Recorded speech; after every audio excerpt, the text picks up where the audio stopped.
L'île au trésor. En voilà un titre qui fait rêver. Tout de suite, on s'imagine sur une plage magnifique, au milieu de l'océan, avec le calme, le soleil brûlant, la mer bleue turquoise. Et bien sûr, quelques palmiers pour faire un peu d'ombre. Puis, en explorant l'île, on tomberait par hasard sur un trésor que jadis des pirates auraient laissé pour nous, avec tellement d'or et de diamants, qu'on n'aurait plus besoin de travailler. Mais je vous arrête tout de suite. Cette histoire nous amène plus vers enfer que le paradis. Entre les pirates, les combats, la trahison et les retournements de situation, on a plus envie de partir loin de cette île que de venir pour des vacances. Mais ne rentrons pas tout de suite dans les détails. Le résumé viendra en temps voulu.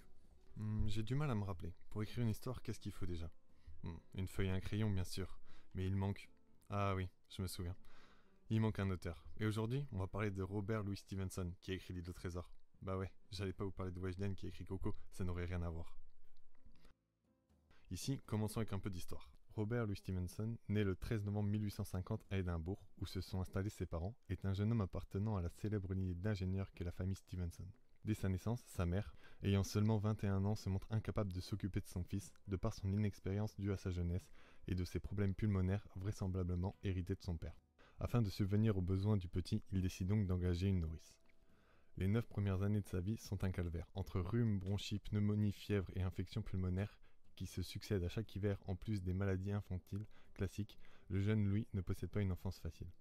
Tout cela oblige la famille à de nombreux déménagements pour trouver un climat plus favorable à l'enfant. Comme chaque enfant, il est obligé d'aller à l'école, sauf que ses premières tentatives de scolarisation sont vite interrompues dues aux nombreuses maladies qu'il contracte. Les peu de fois où il va à l'école, malheureusement il est solitaire et trop faible pour participer aux activités. À cause de tout ça, il ne porte pas un grand intérêt pour les études et il se fixe plutôt comme objectif de devenir écrivain. Il va commencer par écrire une pièce de théâtre inspirée de la vie de Deacon Brodie, homme d'affaires le jour, criminel la nuit. Il va ensuite rencontrer son idole, Robert Michael Ballantine, ce qui va le conforter dans son envie d'écrire. Malheureusement pour lui, son père n'aime pas trop l'écriture et préfère qu'il soit ingénieur et il va le décourager dans sa voie. Pour faire plaisir à son père, il va écrire un livre que son père fera imprimer en 100 exemplaires et qu'il rachètera. Et malgré qu'il soit prédestiné à perturber la dynastie des Stevenson, il entre à l'âge de 17 ans, en octobre 1867, à l'université d'Édimbourg pour y préparer un diplôme d'ingénieur. Là, on va faire un bond dans le temps et on va arriver en 1880, plus précisément le 19 mai 1880, parce que c'est le jour où il va se marier. Il va se marier avec Fanny Osborne. Entre 1880 et 1887, il va beaucoup voyager, surtout en Écosse et en Angleterre, pour chercher un climat bénéfique à sa santé. Et ce n'est que 3 ans plus tard, en 1883, qu'il va écrire L'île au trésor, qui sera son premier succès, malgré qu'à la sortie du livre, il soit déjà destiné à un public enfant, ce qui va décourager les adultes de le lire. Il écrira en 1886 L'étrange cas du Dr Jekyll et de Mr Hyde, puis d'autres livres, tels que Le naufrage ou Un mort encombrant. Là, on va un peu plus parler de L'île au trésor. C'est donc un roman d'aventure qui est d'abord paru dans le magazine écossais pour enfants, du 1er octobre 1881 au 28 janvier 1882 sous la forme d'un feuilleton hebdomadaire signé Captain George North. Puis, ce n'est qu'en 1983, après que Stevenson eut adapté de nombreuses modifications à son texte 1, qu'il parut tel qu'on le connaît. Le livre L'île au trésor est un beau livre d'aventure qui mélange voyage, trahison et rebondissement. L'auteur nous amène dans un autre monde qui est à une époque opposée de la nôtre, et tout au long du livre, on est plongé dans l'histoire avec pour seule envie connaître le dénouement. Dans tous les chapitres, on va retrouver beaucoup de mots qui relèvent de la piraterie, ce qui va nous permettre une immersion beaucoup plus globale lors de notre lecture. Mais c'est aussi ce qui demande beaucoup plus de connaissances, ou alors un bon dictionnaire. Avant de partir sur le résumé du livre, on va faire un petit tour du côté des personnages principaux. On va commencer par le personnage le plus important de l'histoire, l'Hispaniola. C'est un navire de 45 mètres de long, possédant 2 ou 3 mâts à voile carré, selon les versions de l'histoire. C'est le navire sur lequel les protagonistes embarquent pour l'expédition vers l'île au trésor. Le personnage suivant, c'est Jim Hawkins, c'est le jeune narrateur de l'histoire. Il est aussi le gérant de l'auberge L'Amiral Benbow, qu'il a obtenu après la mort de son père. Ce jeune homme prendra aussi une importante part dans la chasse au trésor en tant que mousse sur le navire. Puis on a David Livesey, médecin et ancien soldat, aimé et dévoué, c'est l'un des chefs de l'expédition, il est aussi un ami de Jim et de sa famille. On a aussi John Trelaway, il porte le titre de chevalier et c'est le propriétaire du domaine où vivent Jim et David. C'est l'armateur de l'Hispaniola et maître de l'expédition. D'un caractère vif et énergique, c'est le meilleur tireur des membres de l'expédition. Puis vient le capitaine du navire, Alexandre Smollett. Il est courageux, organisé et discipliné. Ensuite, on retrouve Long John Silver, appelé couramment Silver. C'est le cuistot de bord, sympathique et populaire parmi les matelots. C'est un redoutable pirate qui deviendra capitaine du navire après une mutinerie qu'il mena. Personnage très important de l'histoire qui va apporter de nombreux retournements de situation et de multiples changements de camp. Après, on a Ben Gunn, c'est un ancien pirate. Il a été abandonné par son équipe sur l'île au trésor. Il rencontre d'abord Jim lors d'une après-midi de mutinerie, puis rejoint le groupe du capitaine et leur indiquera le trésor avant de partir de l'île avec eux. On a Billy Bones, c'est un vieux marin, ivrogne et colérique qui s'installe à l'auberge de Jim. Il faisait partie de l'équipage du capitaine Flint, et c'est le capitaine Flint qui avait décidé la carte au trésor. Et c'est la même carte que Jim va récupérer à la mort de Billy. Maintenant qu'on en a appris un peu plus sur l'auteur et sur les personnages, place au résumé.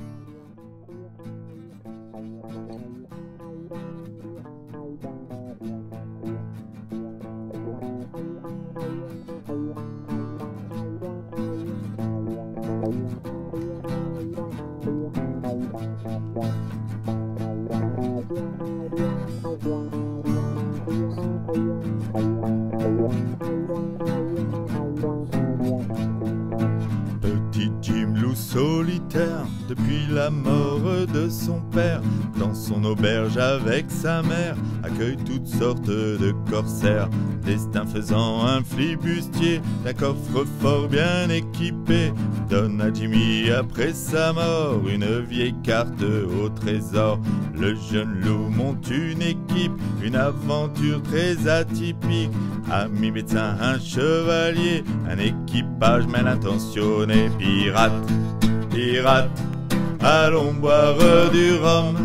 Pirate, pirate, allons saouler nos pommes. Pirate, pirate, allons boire du rhum. Pirate, pirate, allons saouler nos pommes. Pirate, pirate, allons boire du rhum. Pirate, pirate, allons saouler nos pommes. Pirate dans la malle à l'abordage, une mutinerie crée un carnage. Monsieur Silver et son équipe créent une ambiance très chaotique. Contrefaçon à l'écriture, la carte est une vraie imposture. L'âme de Flint leur joue des tours, la mort lance son compte à rebours. Les armes au point, bateau au port, sur cette macabre île au trésor.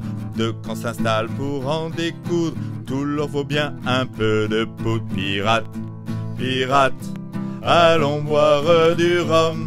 Pirate, pirate, allons saouler nos pommes. Pirate, pirate, allons boire du rhum. Pirate, pirate, allons saouler nos pommes. Pirate, pirate, allons boire du rhum. Pirate, pirate, allons saouler nos pommes.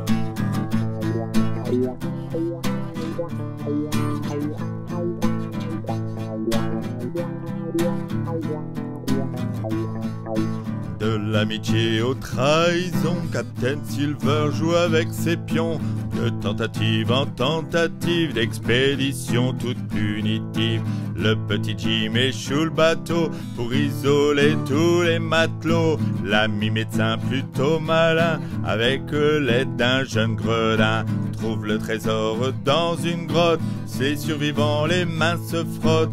Il faut le ramener au bateau et ainsi reprendre les flots. Pirate, pirate, allons boire du rhum. Pirate, pirate, allons saouler nos pommes. Pirate, pirate, allons boire du rhum. Pirate, pirate, allons saouler nos pommes. Pirate, pirate, allons boire du rhum. Pirate, pirate, allons saouler nos pommes.